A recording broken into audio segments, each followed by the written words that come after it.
चुरे उद्यानमा चाहिँ हामी आज सधैँको दिन जस्तो चाहिँ विश्व वातावरण दिवसको अवसर प्लस हाम्रो चुरेको चाहिँ वार्षिक उत्सव पनि चाहिँ हो। यसै कार्यक्रममा अभियन्ता डे फर्स्टबाट चाहिँ लाग्नुहुने दाजी कुलले चाहिँ यहाँ रोप्दै हुनुहुन्छ है।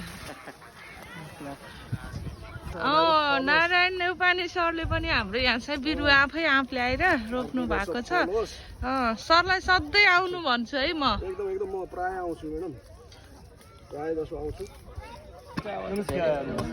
खानेपानी महासङ्घ र हाम्रो बर्दघाट खानेपानी एकै ठाउँ हुनुपर्ने भएर हो कि कसो हो? गुड मर्निङ, चुरे उद्यानमा स्वागत छ हजुरहरूलाई। हाम्रो चाहिँ बर्दघाट नगरपालिकादेखि, हाम्रो पारिजात वन उपभोक्ता संस्थादेखि, हाम्रो वडा कार्यालयदेखि हाम्रो जनप्रतिनिधिहरू, हाम्रो संस्थाको प्रतिनिधिहरू आइरहनु भएको छ। वास पत्रकार